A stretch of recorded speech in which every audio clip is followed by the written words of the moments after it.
আসসালামু আলাইকুম বন্ধুরা, সবাই কেমন আছেন? আশা করি ভালো আছেন, সুস্থ আছেন। আজকের ভিডিওতে আমি দেখাবো লাভবার্ড পাখি কিভাবে পালন করে। আপনারা যারা নতুন পাখি পালন করেন তারা অবশ্যই এই ভিডিওটা মিস করবেন না। লাভবার্ড পাখির অনেকগুলি মিউটেশন থাকে। এই মিউটেশনগুলির ভিতরে রিং এবং নন রিং আই লাভবার্ড রয়েছে। রিং বলতে বোঝায় চোখের পাশে যে সাদা অংশটুকু থাকে রিংয়ের মতো গোল, এটাকে বলা হয় রিংনেট লাভবার্ড। আর যে পাখিটার চোখে রিং নাই ওইটাকে বলা হয় নন রিং লাভবার্ড পাখি। আপনারা এখন ডিসপ্লেতে যেই পাখিটা দেখতে পাচ্ছেন এটা হচ্ছে নন রিং লাভবার্ড। এই নন রিং লাভবার্ডগুলির একটা ভালো বৈশিষ্ট্য আছে। এই নন রিং লাভবার্ডগুলি সহজে ভয় পায় না। সচরাচর রিংনেট যে লাভবার্ডগুলি আছে এগুলো একটু ভীতু হয়, এগুলো একটু অল্পতেই ভয় পায়, একদম কর্নারে চলে যায়। দেখতে পাচ্ছেন ডিসপ্লেতে এই যে রিং আই লাভবার্ড। এই রিং আই লাভবার্ড যদি আপনি নিয়ে আসেন দেখবেন আপনি খাঁচার ভিতরে রাখার পর আপনাকে দেখলেই দৌড়াদৌড়ি করে, খুব ভয় পায়, ওরা খুব ভয় পায়। নন রিং আই লাভবার্ডগুলি ডিম বাচ্চা করে একটু বেশি, কারণ ওরা ভীতু কম, ভয় খুব কম পায়। জাস্ট ওদেরকে একটু ভালোভাবে কেয়ার যত্ন নিলেই ওরা খুব ভালো রেজাল্ট আপনাকে দিবে, খুব ভালো ডিম বাচ্চা করবে। লাভবার্ড পাখি খুব ফ্রেন্ডলি হয়। ওরা একটা জায়গায় সেট আপ হয়ে গেলে দেখবেন ওদের যে খেলাধুলা, যে খাবারের স্টাইল, এগুলো দেখলে আপনি অবশ্যই মুগ্ধ হবেন। ওদেরকে ঠিকভাবে খাবার এবং ওদের খাঁচাটা ঠিকভাবে পরিষ্কার রাখতে পারলে ওদের থেকে ভালো একটা প্রফিট আপনি আশা করতে পারেন। লাভবার্ড পাখির রোগ নাই বললেই চলে, তবে আপনি যদি ঠিকভাবে খাবার দাবার খাঁচাটা পরিষ্কার না করেন, খাবার দাবার ঠিকভাবে না দেন, তাহলে সমস্যা হতে পারে। সপ্তাহে অন্তত পক্ষে 2 বার আপনারা খাঁচাটা পরিষ্কার করবেন।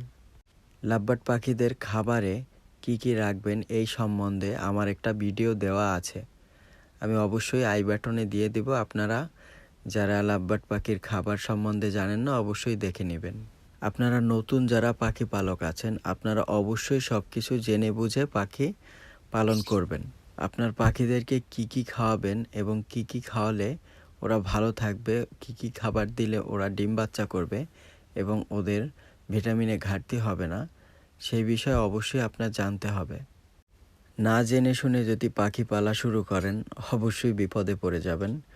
আর আপনাদের পাখিদেরকে যেখানে রাখবেন অবশ্যই সেখানে কোনো তেলাপোকা বা ইঁদুর বা কোনো বিড়াল জানি না থাকে, বা কোনো মানুষ সচরাচর জানি চলাফেরা না করে, তাহলে ওরা খুব ভয় পায়, ওরা খুবই ভীতু। একবার যদি মানুষ দিয়ে ভয় পায় বা কোনো ইঁদুর বিড়াল এগুলো দেখে যদি ভয় পায় তাহলে ডিম বাচ্চা করতে খুবই কষ্ট হয়ে যাবে, ওরা খুবই লেট লাগাবে, অনেক টাইম পরে তারপরে ডিম বাচ্চা হতে পারে, তাও অনেক লেট করে ওরা। কোনোভাবে ভয় দেখানো যাবে না ওদেরকে। শুধু আপনি খাবার দিবেন, একবার খাবার দিবেন, পানি চেঞ্জ করে দিবেন, দ্যাটস ইট। ওদেরকে ওদের মতো রাইখা দেবেন, ওরা এইভাবে থাকবে। আপনার পাখির খাঁচা যেখানে রাখবেন অবশ্যই যেন আলো বাতাস থাকে এবং সূর্যের ডাইরেক্ট হিটটা জানি না পড়ে, জাস্ট এমনি নর্মালি আলোটা জানি পড়ে এবং আলো বাতাসটা জানি লাগে হালকা। অবশ্যই আপনার মনে রাখতে হবে আপনার পাখিদেরকে যেখানে রাখবেন সেখানে সচরাচর কোনো মানুষ যাতে না যায়, কোনো রকমের জোরে শব্দ, কোনো রকমের জোরে সাউন্ড যাতে ওদের আশেপাশে না থাকে। এই যে রিং আই লাভবার্ডগুলি খুবই ভীত হয়ে থাকে।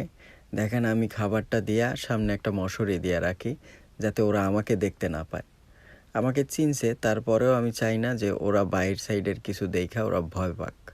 ওরা কিন্তু সচরাচর আপনাকে দেখলে আপনার সামনে এভাবে খাবার খেতে নামবে না। এই যে ডর, এই যে ভয়টার জন্যই আমি সামনে মশারি ইউজ করছি। খাঁচার আশেপাশে যদি কিছু যায় ওরা দেখবেও না, ভয়ও পাবে না। এই যে আমি এখানে বসে বসে ভিডিও করতেছি, ওরা যদি বুঝতে পারে যে আমি এখানে আছি ওরা একদম হাড়ির মাথায় চলে যাবে, ওরা খুবই ভীতু। ঠিক আছে, আমি খুবই কম শব্দে ওদের কাছে আছি এবং ওদের এখানে ভিডিও করতে আসি। তো এখন তো শীতের দিন, অবশ্যই খাঁচা ঢাইকে রাখবেন চারপাশে কাপড় দিয়ে। সামনে আমার মতো একটা মশারির কাপড় ব্যবহার করতে পারেন যাতে ওরা ভয় না পায়, যাতে এভাবে আপনি দেখতে পারেন, আশেপাশে বসেও জানি দেখতে পারেন, ওরা জানি আপনাকে না দেখে, তাহলে ভয় পাবে। আর যে খাবার দিবেন একজনই খাবার দিতে যাবেন, আপনাকে জানি ওরা দেখলে চিনে, তাহলে ওরা ছিটাছিটি করবে না, ওরা রিল্যাক্সভাবে বসে থাকবে। না হলে ওরা খুব ভীতু, একবার ভয় পাইলে কিন্তু ওরা ডিম বাচ্চা খুবই লেটে করে। আর এই যে নন রিং পাখিগুলি, ওদের একটু ভয় কম, ওরা একটু ভীতু কম, ওরা আপনার সামনেই খেলবে, আপনার সামনেই সব কিছু করবে, দেখবেন আপনি ওভাবে ভয় ওরা পায় না। কিন্তু রিং আই বেলায় একটু ভিন্ন রকম, ওরা একটু ভয় পায় বেশি, আপনাকে দেখে টোটাল স্টপ হয়ে যাবে ওরা, আর দেখলে দৌড়াদৌড়ি করতে পারে প্রথমত অবস্থায়। এরপরে আস্তে আস্তে সেট হয়, সেটা পরবর্তী অনেক সময় লাগে, সেটা আস্তে আস্তে সেট হয়। আমি জাস্ট ওদের সামনে এই মশারি দিয়ে রাখছি যাতে ওরা আমাকে না দেখতে পারে। আমাকে তো চিনে, তারপর আমি থাকলে আমার সামনে খাইতে নামে না, একটু লেট করে, একটু ভয় থাকে আমি যাই কি না, গেলে তারপর নামে খাইতে। এই যে ভিডিও করি, ও বুঝতে পারতেছে হালকা হালকা, কিন্তু ও অতটা শিওর না যে আমি ওর সামনে আছি, কারণ আমার এখানে টোটালি একটা মশারির একটা কাপড় দেওয়া আছে, সেজন্য ও বুঝতে পারতেছে না যে বাইরে কি হইতেছে। বাইরে তো আমি ওরে ভিডিও করতেছি ভালোভাবে, বুঝতে পারতেছে না। আর বাকি সমস্যা হচ্ছে একবার ভয় পাইলে ওদের একটু ডিম বাচ্চা করতে সমস্যা হয়, ওরা মানায় নিতে পারে না। তো ওদেরকে যতই প্রাইভেসি দিবেন আপনি, ওরা ওইভাবেই আপনাকে রেজাল্ট দিবে, ওইভাবেই তাড়াতাড়ি ডিম বাচ্চা দিবে, ওইভাবে আপনি খুশি থাকবেন, ওরাও খুশি থাকবে। ওদেরকে ডিস্টার্ব যত কম করবেন ততই আপনার জন্য ভালো, পাখিদের জন্যও ভালো। আপনারা চাইলেও আমার মতো এভাবে সামনে একটা মশারি দিয়ে রাখতে পারেন, মশারির কাপড়, আর চারপাশে এমনি ডাইরেক্ট কাপড় দিয়ে রাখতে পারেন যাতে ওরা ভয় না পায়।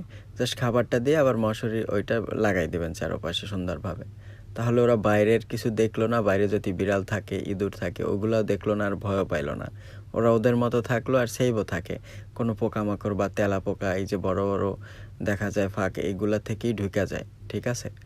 তো এই সামনে যদি একটা নেট দেওয়া থাকে, অবশ্যই কোনো রকমের পোকামাকড় ঢুকতে পারে না, কারণ যেখানেই খাবারের ঘ্রাণ থাকে ওখানে পোকামাকড় যাইবই, আপনি যতই পরিষ্কার রাখেন। তারপরও আমি যেভাবে রাখি, আল্লাহর রহমতে আমার কোনো খাঁচার ভিতরে কোনো পোকামাকড় যাওয়ার সিস্টেম নেই, খুব সেভেই রাখি, খুব সেভেই থাকে। ওরা যে ভয় পাবে সে ভয়ের কোনো সিস্টেম রাখি না আমি। এখন যে গ্রে লাভবার্ড জোড়া দেখতেছেন, ওরাও ডিমে আছে, ডিম পেড়ে বসে আছে, আর বাসাটা খুব সুন্দর করে বাজছে। আপনারা ওদেরকে কিছু নাড়া বা কিছু ওই যে নারকেল গাছের যে পাতাগুলা, ওগুলা দিয়ে দেবেন, ওরা নিজেরাই নিয়ে নিয়ে সুন্দরভাবে বাসা বাঁধবে। বা ফুল ঝাড়ু আছে না, ফুলের ঝাড়ু, ওগুলা দিয়ে রাখলেও হয়, ওগুলা নতুন কিনতে পাওয়া যায়, ওগুলা কিনে আইনা ওদেরকে জাস্ট ওইগুলা ছাড়াই ছাড়াই রেখে দিতে পারেন, ওরা অবশ্যই নিয়ে নিয়ে সুন্দর করে একটা বাসা বাঁধবে। বাসা বাঁধার পর আপনার ডিম পাড়ে বসবে। পাখিদেরকে ঠিকভাবে প্রাইভেসি দিতে পারলে আর ঠিকভাবে খাবার দিতে পারলে ওরা সুন্দর রেজাল্ট দিবে আপনাকে। আপনি ওদের জন্য একটু কষ্ট করবেন, ওদের খাঁচাগুলো জানি পরিষ্কার থাকে এবং খাবারটা একুরেটভাবে দিতে হবে, তাহলে দেখবেন এভাবে ডিম পারবে। দুইটা পারছে, আরও পারবে ইনশাল্লাহ, দেখলেও ভালো লাগবে, মনটা ভরে যাবে। লাভবার্ড পাখির ক্ষেত্রে এই জিনিসটা আপনাকে করতেই হবে, এক তো ওদের খাবারটা ঠিকভাবে দিতে হবে, আর দ্বিতীয় বড় যেটা ইস্যু সেটা হচ্ছে ওদেরকে প্রাইভেসি দিতে হবে। ওদেরকে প্রাইভেসি না দিতে পারলে তাহলে ওরা ভুলেও ডিম বাচ্চা করবে না, ডিমও দিবে না, কিচ্ছু করতে পারবে না, আর ভয়ই থাকবে সব সময়, ঠিকভাবে খাবারও খাবে না। প্রথম প্রথম আমিও বুঝতাম না কিভাবে কি করতে হবে, পরে আস্তে আস্তে আজকে এই পর্যন্ত আসছি, সব কিছু বুঝতে বুঝতে কিভাবে রাখলে ভালো হবে, কি খাবার দিলে ওদের হেলথ ভালো থাকবে, প্লাস বাচ্চা হবে, ডিম বাচ্চা করবে। আপনারা যারা নতুন পাখি পালক আছেন, আশা করি আপনারাও শিখে যাবেন এবং আপনাদের পাখিদেরকে সুন্দর রাখতে পারবেন এবং ওরা আপনাদেরকে অবশ্যই ভালো একটা রেজাল্ট দিবে। লাভবার্ড পাখির সৌন্দর্য এবং ওদের চাল ঢাল, ওদের যে খেলাধুলার স্টাইল, এগুলো দেখলে আপনি অবশ্যই মুগ্ধ হবেন। আপনার যখন অবসর সময়, আপনি অবশ্যই ওদের কাছে এসে সময় দিবেন, দেখবেন সময় যে কোথা দিয়ে পার হয়ে গেছে আপনি নিজেও জানেন না। এভাবেই যখন ওদের সাথে আপনার একটা বন্ধুত্ব হয়ে যাবে, বন্ধুত্বর সম্পর্ক, তখন দেখবেন সব কিছু খুবই ইজি হয়ে গেছে। আর তখনই দেখবেন আপনার পাখি আর আপনাকে দেখে ভয় পায় না, ওরা আপনার সামনেই খাবার খাবে এবং খেলাধুলা করবে, যেটাকে আপনি দেখে খুবই মুগ্ধ হবেন। আপনার পাখি যখন আপনাকে দেখে আর ভয় পাবে না, তখন অবশ্যই ডিম বাচ্চা খুব শীঘ্রই করবে। আপনার পাখি যখন ডিম দিবে, অবশ্যই পাখিদেরকে ডিস্টার্ব কম করার চেষ্টা করবেন। আমি শুধু আপনাদেরকে দেখাবার জন্য এভাবে ওদেরকে ডিস্টার্ব করছি, ভিডিও করতেছি। এই যে পাখি ডিমে তা দিচ্ছে, এই অবস্থায় ভিডিও করা বা এই যে খাঁচা নাড়াচাড়া এগুলো করলে ওরা ডিমে তা তো দিবেই না, ডিম নষ্ট করে ফেলবে, ভাঙা ফালাই দিবে। ওদের খুবই রাগ বেশি, ওদেরকে ডিস্টার্ব করা যাবে না। যখন ডিমে আসবে, যখন ডিম দিবে, তখন ওদের মতো ওদেরকে ছাড়িয়ে দিবেন। জাস্ট আপনি খাবারটা দিয়া খাঁচাটা আটকে আপনি চলে যাবেন। এই ফিমেল পাখিটা একটা পাখি, মানে ওর জোড়া আইনে দিতে হবে, ও একা আছে। বারবার বলতেছি, ওদের প্রাইভেসি আর খাবারটা, এই দুইটা দিক যদি আপনি ঠিকভাবে চালাই যেতে পারেন, তাহলে ওদের থেকে ভালো কিছু আশা করতে পারেন। এছাড়া ওরা খুবই ভীতু প্রাণী। লাভবার্ডের মতো ভীতু প্রাণী পাখি খুব কমই আছে। ওদেরকে জাস্ট খাবার এবং প্রাইভেসিটা আপনার দিতেই হবে। অন্যদের পাখির ব্যাপার আলাদা, আর ওদের ব্যাপারটা টোটালি আলাদা। ইনশাআল্লাহ আল্লাহর রহমতে আমার পাখিগুলো খুবই অ্যাক্টিভ এবং খুবই চালাক আছে। সমস্যা নাই কোথাও। আমি ভিডিও করতেছি, বারবার ডিস্টার্ব করতেছি, তাই দেখে পাখি চিল্লাইতেছে, চিল্লাচিল্লি করতেছে। তখন থেকে আমি যে ভিডিও করতেছি খুবই ডিস্টার্ব ফিল করতেছে, আমাকে যাইতে বলতেছে। ওরাও ডিমে আছে জাস্ট ভিডিও করার জন্য। মেল পাখিটা বিশেষ করে বাইরেই থাকে, ফিমেল পাখি একাই ডিমে তা দেয়। মেল পাখিটা খাবার খাইয়া ফিমেল পাখিটাকে যায় যে খাবার দেয়, কিন্তু আমি যখন ওদের কাছে যাই, যখন একটু ভয়টায় পাই, তখন মেল পাখিটা একদম হাড়ির ভিতরে যায়। আর ওইভাবে যদি ভয় পায় ছোটাছুটির কারণে আপনার ডিম ভাঙে যেতে পারে। তো ওরা যখনই ডিম পারবে, ওদের কাছে আসতে একটু কাশি টাশি দিয়ে আসেন। আর আমি তো ভিডিও করতেছি ফ্ল্যাশ লাইট জ্বালাইয়া, এই জন্য একটু মানে ভয়টা পাইতেছে, একটু ভয় পাইতেছে। আমারে দেখতে পাইতেছে না, শুধু লাইটের আলো পাইতেছে, সেজন্য ওরা একটু ভয় পায়। এই জন্য ভীতু হয়ে এক কোণার যেয়ে বসে থাকে। তো বন্ধুরা, আজকে আমার ভিডিওটা এ পর্যন্তই। আশা করি আমার ভিডিওটা ভালো লাগবে। আর এতক্ষণ আমার সাথে থাকার জন্য আপনাদের সবাইকে অনেক অনেক ধন্যবাদ। বন্ধুরা, ভিডিওটি যদি ভালো লেগে থাকে অবশ্যই একটা লাইক করে দিবেন এবং শেয়ার করে আপনার অন্য বন্ধুদেরকে দেখার সুযোগ করে দিবেন। আর আমার চ্যানেলটিকে সাবস্ক্রাইব করে রাখবেন। সামনে আরও সুন্দর সুন্দর ভিডিও দিব, অবশ্যই দেখলে আপনাদের ভালো লাগবে। নতুন কিছু শিখতে পারবেন, কিছু হলেও শিখতে পারবেন। আবারও দেখা হবে নতুন কোনো ভিডিওর মাঝে। ততক্ষণে আপনারা ভালো থাকবেন, সুস্থ থাকবেন এবং আপনাদের শখের পাখিদেরকে ভালো রাখবেন। আল্লাহ হাফেজ।